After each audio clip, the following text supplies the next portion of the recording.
Hey everyone, welcome back to the All Things Private Practice podcast, doing another series or another episode on Beyond Private Practice or Session Proofing Intensive. Words are hard because this is my fourth one I've just done in a row. And my voice is starting to wane a little bit if you can't tell.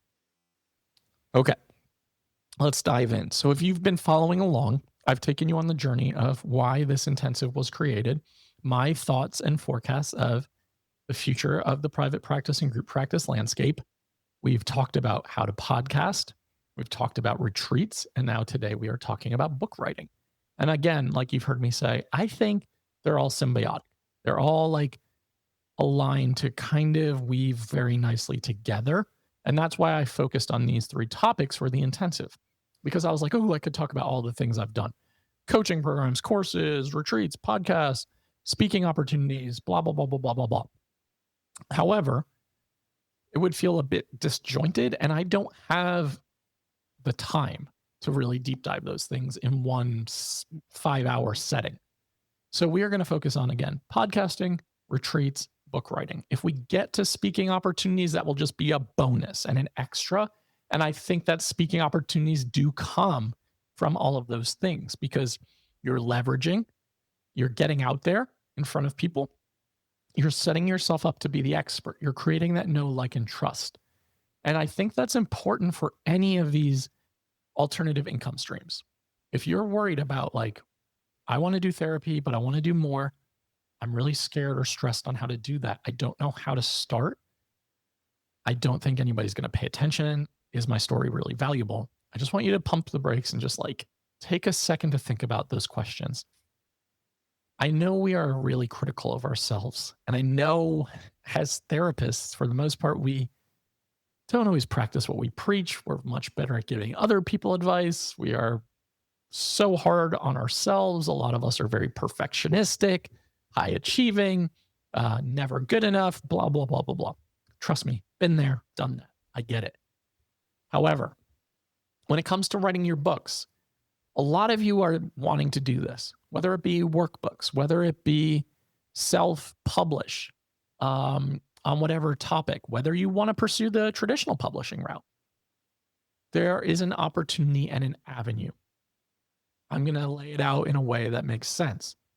If you want to go down the workbook route and self-publish, I do think that's a low lift. I'm not saying it's not a lot of energy. I'm not saying it's not a lot of effort, but I do think it's like the most accessible route.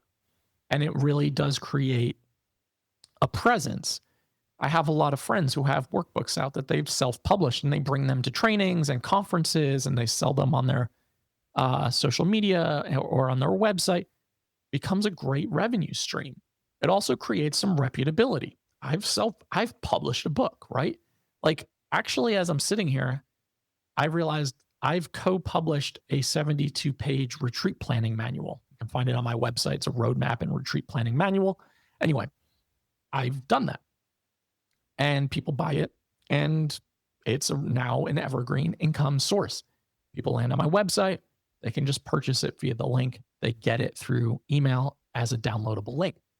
But if we want to move beyond self-publishing and workbook, and you want to move towards like self-publishing something that you really want to get out there, that might be a training manual. You want it to be a how-to guide. You want it to be some sort of self-help book.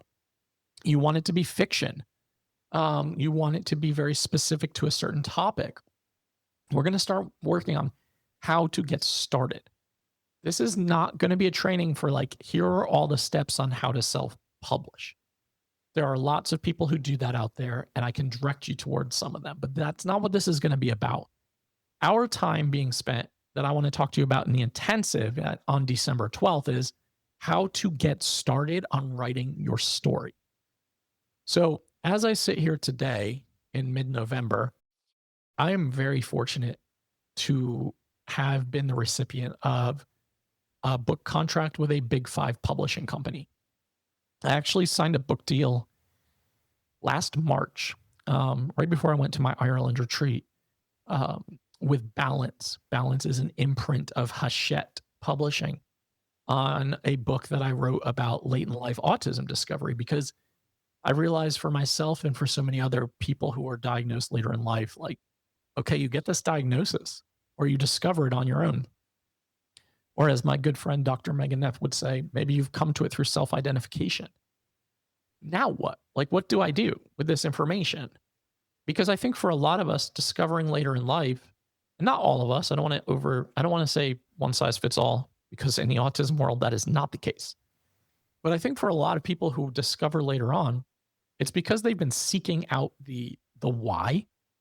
It's a lot of identity work of like, I don't understand myself or my relationships, or I'm really struggling to relate to A, B, and C. I've tried all of these avenues. Nothing has made sense. Finally, I arrive at this answer. You're autistic. I learned this at 35. I'm now 39. And I was like, I don't know what to do now. I'm still the same person, right? But it's this new lens that you're viewing the world from. I wanted to write this book 2 years ago. I don't think I was ready. I don't think I had like learned enough about what it meant to be autistic. I think it would have done great disservice. I think it would have caused a lot of harm because I would have used language that I consider to be harmful or discriminatory even. I had to go through it, right? I had to unlearn a lot. I had to learn a lot. There's still so much I don't know about the autistic existence.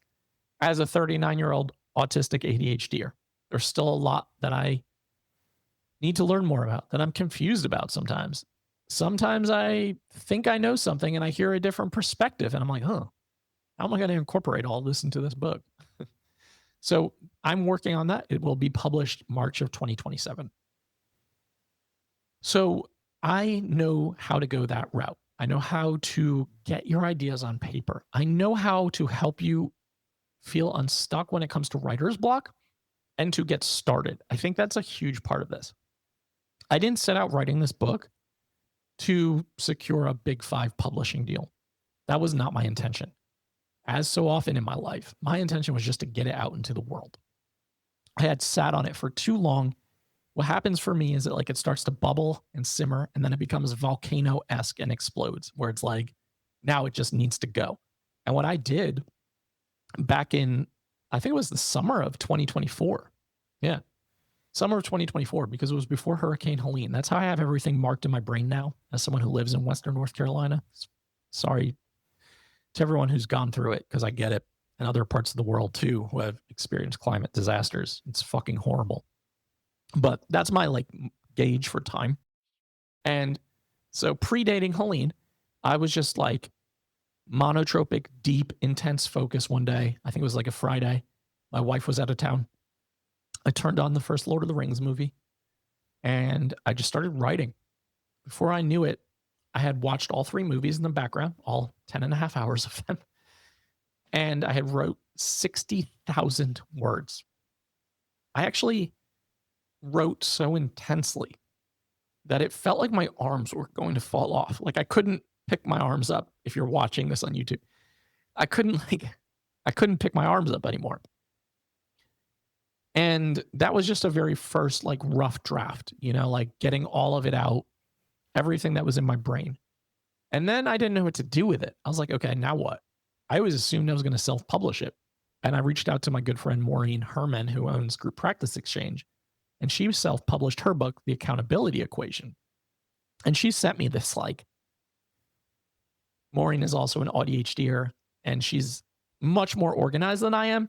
And it was like this list of like 40 steps. And I was like, there's no fucking way I ever do this. This is way too overwhelming. And I immediately like closed it out. And I was like, oh, I don't think I can go that route. So then I posted on social media and I was just like, I've written this like 60,000 word manuscript. I don't know if it's any good. And I'm just wondering if there are any people out there who help with self-publishing. Because I don't think my executive functioning can handle the steps and the sequential order that she sent me of like, make the cover art, get the ISBN number, register it here and here and here. I was like, no. I'm sure if I put all of my effort and energy and intention into it, I could figure it out. But as of right now, it feels way too overwhelming. So I decide I need to figure out if this is even worth reading, right? Because like, is it just me venting? Is it just me, trying to create this cathartic process? But in reality, what I always wanted it to be was to help people feel less alone. I wanted people who had gone through most of their lives feeling so misunderstood to read this and just be like, I am not the only one. And I think that's what I've always aimed to do unknowingly throughout most of my life. I've always been very vocal on my social media, even before I had an audience, about my struggles. People would ask me, why are you sharing this? Like, why are you sharing so much of yourself? And I always thought to myself, like, seems like a bizarre question. I've never understood that. I just knew that the pain needed to come out. And I also knew that if I was experiencing this pain, I wasn't the only one. I also acknowledged simultaneously my privilege of being a cishet white man and being able to say a lot without having a lot of fearfulness. Maybe not in this fucking political climate, but you know what I mean. And that's always been a factor as well. Because I'd been misdiagnosed bipolar, OCPD, OCD. Well, I do have OCD, so it's not really a misdiagnosis. Major depression, complex PTSD, never autism, never ADHD. And something just wasn't clicking. Something wasn't making sense. But throughout that journey and throughout my 10 years of having a gambling addiction, I always posted about it. The vulnerabilities, the rawness, the humanness. I was just trying to help other people know that they are not alone. And I would get DMs of like, this was so incredibly helpful, or you nailed my experience. You articulated something I could never articulate, or you've said something I could never say out loud. And for me, that's always been the purpose of my writing, is to not only make myself feel better by getting it out, but to help other people who come across it for those reasons and resonate with it. I actually started writing a book about my gambling addiction like 7 or 8 years ago. Same process. I wrote like 40,000 words in one sitting. And I've never done anything with it. I might come back to it at some point with a fresh lens and a new perspective. But I was thinking I would self-publish that, about what it's like to go through gambling addiction and the loneliness and the highs and lows and the real fucking lows. Let me tell you that. And I probably will circle back to that at some stage of life, but I know that autism and ADHD are kind of first and foremost for me right now. So I gave it to a bunch of friends, my manuscript, who I trusted to give me honest feedback. Everyone was like blown away by this manuscript about late in life autism discovery. And then I started to think, like, are they just being nice to me because they're my friends? Because like, how could everyone have positive feedback? That doesn't make sense. So then I asked a friend who is in publishing, and she read it and she responded. She emailed me. She's like, I want you to know, man, these people are not just being shit weasels and kissing your ass, man. This is good. It needs refinement, but this is good.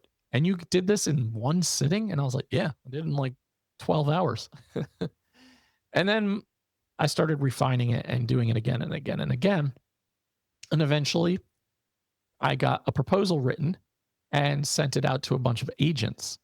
And 7 of them were interested in it immediately. And I was like, oh shit. And I interviewed a couple of them, ended up really liking one of them and signing with him. And I was like, I have a literary agent. I did everything ass backwards, as I usually do, though. If you've heard me talk about my retreats or my podcast or my Facebook group or my anything, I've always built the plane as I fly it. And I did not know I wasn't supposed to write the manuscript first, that I was supposed to like get the agent, then submit the proposal to a bunch of publishers, then deliver on the proposal that you submit by writing the manuscript. So my agent arranged all these meetings with all these publishers. And I was so confused. I was like, why are we not telling them that we already have 60,000 words written? He's like, because you did everything in an unorthodox way. So anyway, fast forward to now, working on the final, like getting that draft ready. I would say easily one of the hardest things and most vulnerable things I've ever done in my entire life. Yeah, you question yourself a lot. I don't want to do any harm to the autistic community. I don't want to misrepresent the autistic community. I also recognize I'm writing from my perspective and my experience. I also know there are going to be a lot of people who read it and they're like, that's not my experience, and criticize it. That's horrifying to me. When I talk about self-doubt on this podcast and imposter syndrome, yeah, this is the most I've ever had. I can't tell you how many times I've wanted to message my agent and be like, can we send the advance money back? I don't think I can do this. So if you're in that boat, you're not alone. If you're thinking about starting, I just want to normalize it. And that's what we're going to do in the intensive on Friday, December 12th, is we're going to get your story down on paper. We're at least going to write that first paragraph, because that's what matters. And that is one takeaway that I got from my good friend, Michael Ashford from The Receptionist for iPad, who's been a sponsor of this podcast for upcoming on 4 years now. And he was on the podcast and he was talking about writing, because he's an author as well, about committing to just writing 15 minutes a day or one sentence a day. And the psychology behind it, right, is like, you're very rarely going to write one sentence and stop. You're actually going to write a substantial amount more than that. And that's what I encourage you all to start thinking about, is like, if you're going to join me for the intensive on the 12th, or whether you just want to start writing your book, just getting started, getting that out, get the idea out on paper. You will refine endlessly, I promise you. Whether you go the self-publishing route or the traditional publishing route, there is going to be a lot of editing and revision. But get the story out. Every one of you has a story to share. Some of you probably have endless stories, multiple stories. I have so many book ideas. Obviously, the gambling addiction one. I want to write a book about ADHD and restlessness and romanticizing, like the grass never being green enough and the ADHD tax and not feeling comfortable in my own skin. I want to write that book. I want to write the book on Doubt Yourself, Do It Anyway, and I will do that, even if it's a self-published version. I want to write a book similar to Kitchen Confidential from Anthony Bourdain about the therapy world. Like, there's so many ideas. Stick with one. That would be my challenge for you right now. Open up that Google Doc or that notebook or whatever you need to write in. Start writing. You all have a story to tell, and it's worth being told. It's worth being heard. The matter is, like, the difference between, you've all probably read really shitty books, right? The difference between you and that author probably is that they got worked through the self-doubt and the imposter syndrome, and they wrote the book anyway. And some of you might write books and you might swing and miss. Like, you might try to get traditional publishing and you might get a lot of rejection. We actually got a lot of rejection for my book idea because the proposal wasn't strong enough. So we had to go back and refine it completely and redo the proposal entirely. And that was a trial and tribulation in its fucking self. I almost gave up during that process because Hurricane Helene had just happened here and I was in major trauma mode. I was really dysregulated. And I'm really thankful that I stuck it out. But some of you might put that out to agents and you might not get responses, or you might get rejections. Publishers may pass. It happens. It's a part of the process. If you self-publish, you might give up 100 times and you might continuously show back up and figure out a way to, like, pick yourself up again. That's what I'm going to help you with, is getting started, getting the ideas out, navigating, like, which route do you think I should go? I absolutely think my audience helped me secure more of an agent/publishing deal because they want to know that you're going to market it. Even with a traditional publishing route, you do all of the marketing yourself, all of the book launches, all of the navigating book tours. That's all on you. I didn't know that. I just assumed the publisher did everything. They're like, we're just kind of here to, like, put our name behind it and give you an advance. And I was like, fuck, that's horrifying. What if nobody buys it? But anyway, that stuff is all normal. I just want to really, like, affirm that. And again, if you've been following this series, the Beyond Private Practice Recession Proofing Intensive, Friday, December 12th, we are going to go over podcasting, retreat hosting, writing your book, getting started, getting unstuck, obviously working through self-doubt and imposter syndrome. That's all going to be a part of it. from 11 a.m. to 4 p.m. Eastern Time, Friday, December 12th. $299 for CEUs. Make sure to sign up. This is probably the most value-packed thing I've ever done, and I'm doing it before we go into 2026 because we should not go through this alone.